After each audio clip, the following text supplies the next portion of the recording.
a groundswell of support, record-breaking donations, and favorable poll numbers. All this enthusiasm seems to have put her opponent back on his heels, and former President Trump's response to the Democrats' momentum shift has him trying a different strategy. Mary Alice Parks has this report on where we find ourselves now and where the campaign can turn into the future. With overwhelming support from her party,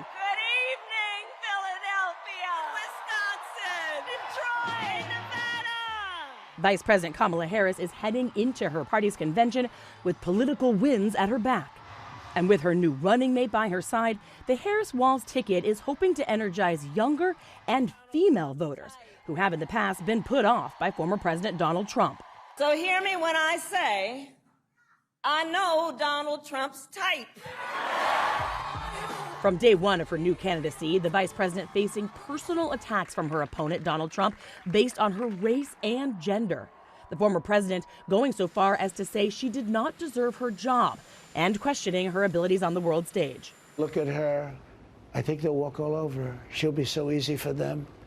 She'll be like a play toy. We lose the whole thing and our country goes to hell. We can't have her be president of the United States. She's grossly incompetent.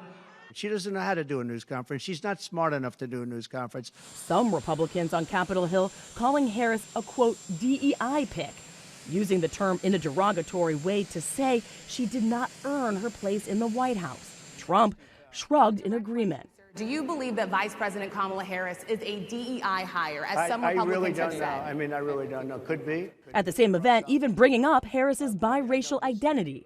I didn't know she was black until a number of years ago when she happened to turn black, and now she wants to be known as black.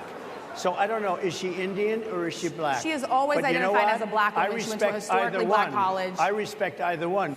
Harris is only the second woman in U.S. history to be a major party presidential nominee. The question now, will that change how Trump campaigns against her and prove to be a unique challenge for him? I think I'm entitled to personal attacks. I don't have a lot of respect for her. I don't have a lot of respect for her intelligence, and I think she'll be a terrible president. She certainly attacks me personally. She actually called me weird. He's weird. Donald Trump, J.D. Vance, and their allies are out there resorting to sexist, racist tropes. This is their playbook, and they do it because they're desperate. They are terrified.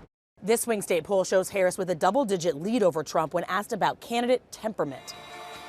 If those attacks are seen as over the top, he could play into those voters' worst fears about him. Trump's political MO has always been the fact that he's not a politician. That in some ways he's more of a P.T. Barnum, he's an entertainer than he is a political figure. So when he goes off script, I think many of his core fans love that. Trump's first campaign in 2016 was plagued with accusations of sexism and sexual misconduct. This Access Hollywood video where the former president bragged about using his celebrity to improperly touch women, shocking the race just a month before voters went to the polls. You know, I'm automatically attracted to beautiful. I just start kissing them. It's like a magnet. And when you're a star, they let you do it. You can do anything. Whatever you want. Grab them by the I can do anything. Trump later dismissing those misconduct claims, saying, This was locker room talk. I'm not proud of it.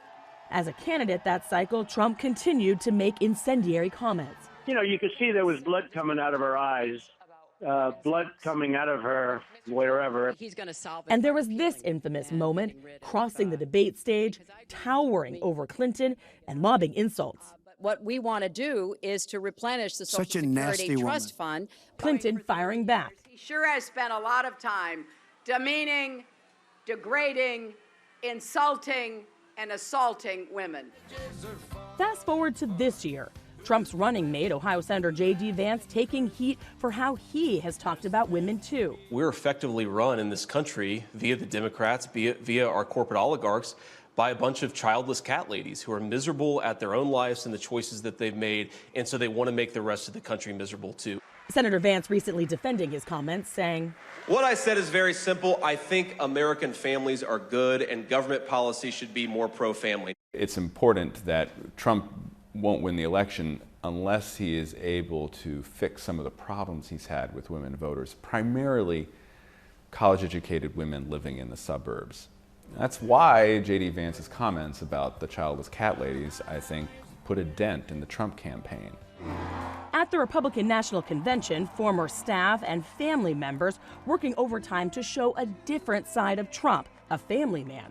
I know what you hear out there about Donald Trump, but when I look at Donald Trump, I see a wonderful father, father-in-law, and of course, grandfather to my 2 young children. Our president pulled me aside, looked me in the eye, and said, "Sarah, you're smart, you're beautiful, you're tough, and they attack you because you're good at your job." Now it's Democrats' turn to showcase their candidate. She's a fighter for the people. She is an incredible litigator. We have a prosecutor running against a convicted felon. That is not a good setup for Donald Trump. They tell us they are confident Trump's attacks will backfire, and Harris's record will help her ride this wave of momentum.